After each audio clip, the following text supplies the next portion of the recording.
c'est XFRO, on se retrouve aujourd'hui pour une nouvelle vidéo, toujours sur le même thème, le thème de One Piece Bounty Rush, mais cette fois-ci pour vous présenter une petite tier list de la saison 91. Voilà, on se situe sur la fin de saison 91 pour savoir quel personnage est plus jouable actuellement, etc.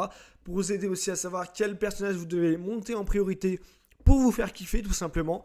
Pour ce qui est de la vidéo, je vais vous expliquer rapidement, j'ai déjà fait la tier list. Voilà, j'ai préparé la vidéo au début en direct où je commentais, etc. Sauf que je trouvais que ça faisait une vidéo trop longue. Personnellement, même moi, j'ai pas envie de check une vidéo de 35 minutes. Mais moi, je serais allé à la fin pour regarder ce que ça avait donné. Donc, je vous propose autrement. J'ai déjà fait la tier list. On va pas commenter les derniers. On va commenter le haut pour savoir un petit peu pourquoi j'ai mis tel et tel personnage à cette place. Comme ça fera une vidéo plus courte, plus vivante et avec plus de débats parce que l'important c'est de savoir pourquoi tel ou tel perso se situe à cette place selon moi. Bien évidemment, j'ai fait ça par rapport à mon avis personnel que bien sûr je peux débattre avec vous, c'est aussi pour ça que je le fais, clairement c'est le but, mais aussi par rapport à la méta actuelle. Par rapport à la méta actuelle qui est une méta verte, forcément il y avait certains personnages qui sont régressés ou non, etc. Donc je vous présente un petit peu la tier list en partant du bas pour pas trop vous spoiler tout de suite quand même, on garde le suspense les gars. En bas, j'ai classé voilà, la petite catégorie gratuit. Gratuit, voilà, il y a ces personnages-là. Il y a des personnages qui sont meilleurs que d'autres. Le Wiper, par exemple, qui est quand même un personnage assez jouable. Franchement, il a des compétences de runner, de déplacement assez intéressantes. C'est assez jouable. Le Luffy qui est arrivé il y a récemment, ça fait un petit taf. Le Shanks du début, si vous venez de débuter, franchement, c'est un personnage que vous pouvez aller voir facilement level 100, qui fait son taf au début. Bien évidemment, au début, parce qu'après, il devient vite obsolète. Après, voilà, je vous laisse observer rapidement. Les gratuits, c'est les gratuits. Il n'y a pas de débat là-dessus. C'est cette catégorie. Au-dessus, j'ai mis les inutiles. C'est les personnages un peu vieux. Qui, voilà, certains, je les ai joués un peu pour le fun. Lors des roues, des tirages de la roue. Qui ont réussi à faire un certain taf. Mais globalement, c'est assez inutile parce que c'est injouable presque. Sur une dizaine de games, vous allez peut-être sortir une ou deux bonnes actions avec ces personnages. Mais il faut avoir les bons soutiens et il faut avoir un peu de luck, quoi. Sans perdre plus de temps, on va passer aux difficilement jouables, les gars. Dans les difficilement jouables, j'ai mis les personnages qui peuvent être sortis, mais que si vous voulez clairement rentrer dans de la ligue, d'aller chercher des super classements, aller chercher votre record, c'est clairement pas ce que je conseillerais, quoi. On voit, en parlant un peu important du bas, qu'il y en a certains qui sont plus anciens que d'autres. Voilà, après il y a le Brook par exemple, qui est pas un gros taf, qui peut être fun à jouer. Là, dans cette catégorie, il y a tout. Il y a des personnages qui sont relativement honnêtes, il y en a qui sont fun à jouer. Donc là, après, voilà, par exemple, la Nami Bikini, je l'ai mis là parce que level 80 fixe, elle a une compétence qui fait énormément de dégâts. N'hésitez pas à aller la tester dans les combats 80 fixe, tout simplement, parce qu'elle a une compétence avec des dégâts fixes aussi, qui enlève 7000 quelque chose, un truc comme ça, je crois. Donc vous one-shotez presque l'ennemi. Après, c'est une attaque de coup de pied au corps à corps, donc bonne chance à placer, mais si vous le placez, c'est masterclass. Pour ce qui est du reste, par exemple le Kizaru assez intéressant sur sa mécanique, il peut capturer, il peut avoir une mécanique de capture assez surprenante. Donc je l'ai mis là-dessus aussi. Les anciens empereurs qui sont là, ils font de bons dégâts, mais par exemple le Barbe Blanche, vitesse d'animation éclatée. La Big Mom, pardon, elle a des compétences intéressantes, mais il manque un petit truc. Le Kaido, pareil, il peut mettre de dégâts monstrueux, mais occasionnellement. Voilà, il y a un peu de tout. Là, il y a une catégorie un peu de défenseurs, 3 défenseurs relativement honnêtes, mais qui ne sont pas assez optis pour être réellement bons. Là, vous voyez qu'il y a 5 runners qui sont clairement bons. Clairement, c'est des bons runners, mais qui sont très difficiles à jouer quand même. C'est bon pour capturer, mais pour les duels, c'est directement plus compliqué.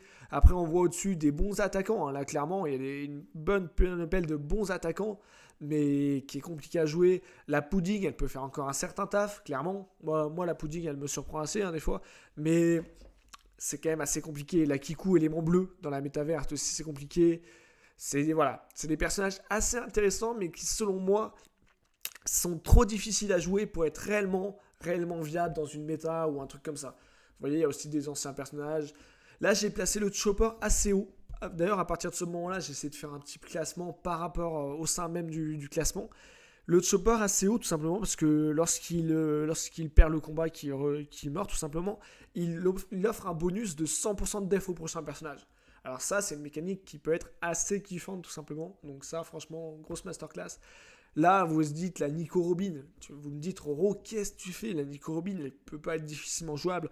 Là, j'ai mis par rapport aux personnages qui ont beaucoup de projections. Les nouveaux personnages top tier méta, ils ont beaucoup de projections. Et la Boa Hancock, du moins pas la Boa Hancock, la Nico Robin, face à de la projection, elle perd tout intérêt. Parce que l'intérêt de la Nico Robin, c'est de se mettre au milieu de la zone de tas de trésors, de déplier les bras, la compétence avec les bras. Mais elle est vachement susceptible aux projections, donc là-dessus, c'est compliqué. Le rallye, je l'ai mis là parce que tout simplement, je trouve qu'il peut faire des dégâts insane. Hein. Clairement, vous réussissez l'esquive parfaite, ça peut être masterclass. Donc, dans les difficilement jouable parce qu'il faut réussir l'esquive, mais fun parce qu'il peut faire des gros dégâts. Voilà, je l'ai mis dans cette catégorie. Je vous propose qu'on aille check la catégorie du dessus qui sera à peine plus intéressante quand même pour jouer un petit peu en ligue. On arrive donc sur la catégorie des bons personnages. C'est-à-dire les personnages qui sont bons, mais qui vont demander un certain skill pour jouer dans la ligue, quoi. C'est pas les personnages c'est pas les plus simples à maîtriser en ligue, mais vous avez quand même moyen de vous débrouiller, de faire quelques petits trucs sympas. Donc on va commenter rapidement, on va passer par la fin. Au départ, on voit qu'il y a 4 runners assez intéressants. Le Brawl Wall Cake que je trouve assez intéressant, notamment avec sa capacité de fantôme qui enlève les boosts d'attaque ennemis. Et là-dessus, les ennemis font directement moins de dégâts. Après, Nico Robin, voilà, meilleure capacité de capture avec son clone, clairement, qui est plus approuvé. La Miss Golden Week qui fait une grosse pression avec son invincibilité qui peut faire très peur. Voilà, la Boa Hancock aussi qui est très intéressante en tant que creuse, qui peut mettre la pétrification lorsqu'il n'y a pas d'anti-manus, ça peut être super intéressant. Donc après, il y a le Caborage que j'ai mis là parce que franchement, il fait kiffer aussi. Je pense que c'est un bon personnage. Il peut avoir des dégâts assez intéressants. Pareil pour le Sabot. Sabot, depuis son boost, il est clairement plus intéressant aussi. Et là, boum, je vous mets une petite panoplie de défenseurs.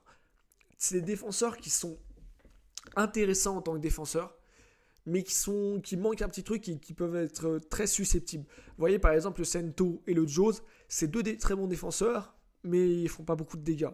Et du coup, vous faites que de défendre, mais au bout d'un moment, vous allez bien finir par tomber, quoi. La Monette, elle est intéressante, franchement, personnage surprenant, notamment par son mur, etc. La Sugar, malheureusement, elle est un peu dans le mal avec la méta des anti-malus, parce qu'elle peut plus transformer en jouet.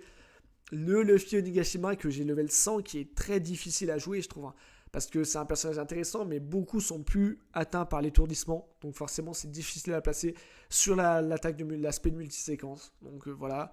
Là, on retrouve l'ancien Shanks. L'ancien Shanks, et il vieillit un peu, il a un peu de mal, clairement, hein, tout simplement, mais qui est super intéressant, notamment par son griffon. Son griffon, vous avez quand même, si vous le placez bien, vous avez quand même une chance sur 2 de récupérer un KO presque. Hein.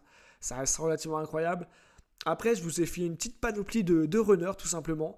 Des runners plus ou moins intéressants. Le Kobe avec sa vitesse de déplacement, son petit bouclier qui peut bien sauver. Le Soba Mask et l'Anami qui ont des capacités de disparaître, qui peuvent être assez intéressants parce que si on ne fait pas gaffe, ils peuvent tout à fait retourner une game. Le Kyoshiro, c'est pareil, hein, son effet fourbe un peu de se cacher dans la masse, c'est sympa. Donc franchement, moi c'était des petits défenseurs que j'aimais bien. Après, on retrouve 2 attaquants bleus qui sont relativement petits sur les dégâts. Après, c'est des attaquants bleus, donc dans la méta verte plus compliqué, qu'on voit un peu moins. Le Pell qui souffre des projections, donc un peu compliqué. On enchaîne aussi par une petite équipe de défenseurs bleus, rouges bleus et rouges. Tout simplement, les défenseurs bleus contre méta, donc aussi difficiles, mais qui ont quand même des atouts, hein, clairement. Ces deux-là, on arrive dans quand même des classements qui sont relativement honnêtes avec des bons personnages. Hein. Le Pegwan, les 3 sont quand même de bons défenseurs, mais selon moi, pas assez viables pour la ligue. Ça peut être très dangereux quand même. Au-dessus, on a la Big Mom. La Big Mom, très intéressant, malheureusement, son électrocution qui touche très peu de monde maintenant. C'est pour ça qu'elle perd, mais sinon ça reste une capacité assez intéressante. Elle peut bien faire son taf de runner. Et là, on arrive sur des attaquants, les gars. Les 6 derniers, c'est des attaquants assez intéressants, mais difficiles à jouer. Le Bullet, depuis son buff, franchement, il fait des dégâts assez intéressants. Il a une bonne mobilité, c'est un kiff. Le Trafalgarlo et le Luffy, et tout simplement, les deux, ils ont des capacités d'anti-restauration qui est super, clairement, mais qui est dur à placer avec l'anti-malus. Donc franchement là-dessus c'est kiffant. Après il y a les 3 personnes rouges là qui peuvent mettre des dégâts assez insane, mais qui sont occasionnels un petit peu. Ils sont plus difficiles à jouer, je trouve. C'est pour ça qu'ils sont viables. Pour moi c'est les persos qui sont viables dans bon, mais qui sont pas viables à tous les coups. Voilà. Donc j'espère avoir été assez clair sur cette catégorie. On va passer maintenant dans les 2 dernières catégories. Là c'est les catégories où vous pouvez sortir en ligue. Là vous pouvez faire des petits duos en ligue pour aller chercher le rush du classement, et ça reste des catégories plus ou moins honnêtes. Donc voilà, je vous montre tout d'un coup. Il y a les très bons. Les très bons, on voit qu'il y a globalement du BF, il y a un peu d'ex-BF, il n'y en a qu'un seul, pardon, en fait. On va commenter ça un peu. Le Queen, je trouve qu'il a une capacité intéressante de temporiser vraiment, où il a impossibilité d'être bougé, quoi. Par rapport à Nick Corbin qui peut être GRT, le Queen, il pose sa compétence, il est au milieu, quoi. Franchement, là-dessus, c'est kiffant. Après, 3 attaques en vert, des mécaniques assez sympas, le Perospero, les gars, le malus, une fois que vous avez... Il y a beaucoup d'anti-malus, hein, mais si vous tombez sur l'anti-malus, vous êtes en free, clairement. Les deux autres ont des dégâts assez intéressants, qui sont pas négligeables, clairement, ils ont leur place. Là, au-dessus, on a 2 défenseurs masterclass. Le Frankie et le Ben Beckman, le seul défaut qu'ils ont pour l'instant, c'est qu'ils sont éléments bleus presque. Hein. Clairement, parce qu'ils font un taf de fou, ils ont l'anti-malus au-dessus de 80%. Franchement, c'est des très bons défenseurs qui ont tous les deux de très bons atouts. Là, on a 2 runners rouges. Le Shiki qu'on voit un peu moins, le God Usopp qui revient pas mal dans la méta. C'est 2 personnages super intéressants, tout simplement, parce qu'ils peuvent capturer, qu'ils peuvent avoir un gros taf face à la méta verte. Franchement, c'est des bons runners que je vous conseille de sortir un peu sans hésitation si vous les avez. Après, on a un petit élément bleu. Là, le Dofi qui est toujours par là, qui est compliqué, qui a un peu de mal face au Shanks, justement, qui bride ses PV, donc son bouclier qui est par rapport au PV empathie largement, forcément c'est compliqué, mais ça reste un très bon personnage, notamment avec son bouclier tout simplement, parce que si vous réussissez à bien vous cacher derrière votre bouclier, il peut toujours faire des dégâts assez incroyables. La ulti franchement, masterclass, hein, face à des attaquants présents dans la méta, elle peut faire d'énormes dégâts, c'est sûr. Après, en termes de résistance, c'est vrai qu'elle peut prendre très vite cher aussi. Donc là-dessus, c'est compliqué. Le Riley, certains vont être étonnés un peu de le voir si loin presque, mais tout simplement élément bleu dans la méta verte. Et le Riley, on commence à le connaître, quoi. Moi, personnellement, je sais que par rapport à un Riley, je me méfie de son esquive. J'essaie de le faire esquiver dans le vent, et lorsqu'il est esquivé dans le vent, ça reste un personnage qui prend aussi très vite cher. Donc pour moi, il a sa place dans les très bons. Clairement, c'est un très bon personnage. Mais dans la méta actuelle et dans la vieillissement, on commence à le connaître. C'est un peu plus dur à jouer. Le Barbe Noire qui résiste bien, les gars. Hein. BXBF, le premier, clairement, qui résiste bien. Tout simplement avec son Black Hole, hein, la compétence qui attire tout le monde à lui lorsqu'il est en cercle. Et bah, franchement, c'est une compétence qui lui permet de tanker aussi les dégâts, hein, tout simplement. C'est élément rouge contre les méta vertes. Franchement, c'est toujours un grand kiff. Le seul problème, c'est qu'il n'a pas l'anti-malus. Clairement, là-dessus, voilà. Après, le Yasop. Le Yasop, qui est quand même un personnage assez intéressant avec une mécanique d'anti-capture, etc. Franchement, c'est un personnage qu'on voit pas beaucoup, mais je pense qu'il peut être très intéressant. Donc, c'est pour ça que je l'ai mis là-dessus. Malheureusement, je ne l'ai pas joué, donc j'ai pas plus réellement d'informations là-dessus. Après, en 2 premiers, c'est 2 attaquants. Le Sabot. Clairement, le Sabot qui peut être monstrueux. Pour moi, il a sa place dans les très bons parce qu'il a l'anti-malus sous son effet pyro. Avec un bon set, il peut relativement avoir vite son effet pyro. Élément rouge, il peut faire très mal à la méta verte. Franchement, c'est un personnage assez polyvalent que je trouve très intéressant. Pour ce qui est du Diamante qui est très bon selon moi, mais qui a presque trop d'informations pour le jouer correctement. Vous devez choisir entre l'aspect si vous l'arrachez plus tôt ou non, les attaques auto si vous attaquez en 2 ou 3 séquences. Ça demande beaucoup d'informations en très peu de temps parce qu'il faut choisir rapidement.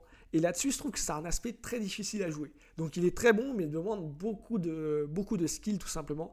Après, c'est clair que son effet d'enlever les effets des personnages, ça c'est une masterclass. Il n'y a pas à dire, donc voilà. Maintenant, on va passer au tryhard classement. En premier, on retrouve le Treble. Le Treble, personnage que je kiffe personnellement, que j'ai mis en tryhard classement tout simplement parce que il y a plus d'une chance sur 2 de réussir l'esquive parfaite lorsqu'il a au-dessus de je sais plus combien de PV. Et bah franchement, ça c'est masterclass. Franchement, vous pouvez, avec de la luck, parfois, on était 3 ou 4 sur le treble et pas moyen de le toucher. Hein. Clairement, c'était compliqué. Hein. Donc là-dessus, c'est un vrai kiff. À côté de ça, il a des compétences assez honnêtes, une compétence de longue portée. Il peut empêcher la capture de tous les runners. Non, franchement, le treble, il n'a pas de flow, mais c'est un très grand kiff. Franchement, il n'y a pas à dire, il a sa place selon moi dans les tryhard classement. Après, le Kid, selon moi, il vieillit trop bien, le Kid hein, aussi. Hein. Le méta verte, certes, il offre parfois des esquives parfaites avec sa zone, mais il y a moyen de faire des petites dingueries, il tank bien, il résiste bien, il fait quand même des dégâts relativement honnêtes. Franchement, le Kid, c'est toujours une masterclass. Après, on passe à la Uta. La Uta, pour moi, qui a clairement sa place dans les tryhard de classement. Tout simplement parce qu'elle est juste insane. Elle a un bouclier, le bouclier qui fait un taf de fou furieux. Elle a l'effet bel conto. Bon, les ultimalus, ça marche pas. Mais sur les autres, en plus, elle régénère son bouclier. Donc parfois, vous avez la Uta qui peut être juste insupportable. Vous avez l'impression qu'elle a toujours un petit bouclier, quoi. Après, à côté de ça, vous avez les Satakoto qui permettent une bonne mobilité. Franchement, un vrai kiff. Avec une autre spé qui fait des dégâts incroyables. Élément rouge contre la méta verte. Franchement, la Uta, masterclass. Après, sans surprise, on va retomber sur ceux qu'on connaît. Le Marco que vous connaissez. Très bon runner, clairement, qui peut une capacité intéressante. Élément vert par rapport à la méta. Souffle de la projection, donc il faut s'en méfier forcément. Petite capacité de régénérer les PV des alliés en passant. Une des meilleures capacités de capture aussi. Franchement, il a sa place dans les tryhard classement. Après, on a le Usopp, le dernier, le Usopp du film Red. Franchement, lui, c'est une masterclass parce qu'il peut mettre des dégâts insupportables aux attaquants. Il peut enlever les effets aussi, qui peut être vachement kiffant. Il a des attaques de longue portée. Ouais, franchement, c'est un personnage qui a cassé un place dans les tryhard classement, qui est dur à jouer, mais qui, en vue de la méta actuelle, peut être clairement un bon allié dans la team, quoi. Ensuite, on a les deux SBF, le Luffy et le Kaido. Malheureusement, ils sont un peu loin, tout simplement parce qu'ils sont éléments bleus, les gars. Et que face aux Shanks, ils souffrent énormément. Le Luffy, c'est très dur de battre un Shanks, hein, clairement. Et pareil pour le Kaido. Le Kaido, il prend tarif par rapport aux Shanks. Ils souffrent un peu de la méta, mais ils sont toujours là parce que, clairement, c'est des bons personnages. Vous tombez sur les autres, vous les éclatez. Le Kaido, clairement, recharger le tas de trésors à 150%, c'est toujours un truc essentiel pour win la game, clairement. Ça permet d'avoir plus de chances de win. Après, le petit duo Oden-Roger, élément vert, masterclass. Le Roger qui peut mettre des grosses starts aux Shanks, qui peut mettre des grosses starts à tout le monde, tout simplement parce qu'il a des dégâts toujours incroyables. Le Oden, mobilité toujours un kiff. Mobilité incroyable, des compétences incroyables de déplacement, des attaques auto qui font un taf. Le Oden qui est plus approuvé, hein, clairement. On arrive après dans l'autre duo d'éléments rouges, cette fois-ci, le Akainu et la Yamato. Tout simplement, les deux sont éléments rouges contre la méta actuelle. Le Akainu, c'est toujours un des meilleurs contre les éléments verts, il n'y a pas photo. Il peut mettre d'énormément de dégâts. Malheureusement, beaucoup d'antimalus, donc l'effet fournaise un peu moins présent. Et la Yamato, elle peut mettre des dégâts incroyables. Elle a une capacité de capture incroyable. Le seul truc qui lui manque un peu à la Yamato, c'est la mobilité. Donc franchement, c'est un vrai kiff aussi. Et voilà, après pour ce qui est du top 2, les gars, sans surprise, on se retrouve avec le Shanks et le Z. J'ai choisi de mettre le Z en premier, tout simplement parce que c'est un défenseur. Et si vous voulez tryhard le classement, ce qu'il va falloir faire, c'est win la partie. Et pour win la partie, il n'y a rien de mieux que les défenseurs et les runners. Là-dessus, il n'y a pas photo selon moi. Après, il tank énormément. Il a une capacité super intéressante. Donc franchement, à part lorsqu'on lui enlève son effet avec le Usopp et le Diamante, il est dans le mal. Mais sinon, il est très serein globalement. En plus, les deux, on en voit très peu. Donc franchement, il est un peu en roue libre aussi, toujours le Zephyr. Le Shanks, on en voit énormément. Franchement, il se téléporte dans toute la map. Il met des dégâts incroyables. Il bride les PV. Il est plus approuvé. Donc voilà. C'est la fin de cette petite présentation de cette tier list. J'essaie d'être un peu plus rapide que dans la première partie, le premier jet que j'avais fait. N'hésitez pas à me dire dans les commentaires si vous êtes d'accord avec moi, si vous êtes pas du tout d'accord avec moi. N'hésitez pas, hein, bien sûr. Bien sûr dans le respect. Hein. Donc voilà, comme d'habitude. Merci à tous d'avoir check cette vidéo. J'espère que vous avez kiffé. Passez une bonne journée. On se dit à la prochaine pour une prochaine vidéo. Allez, ciao l'équipe.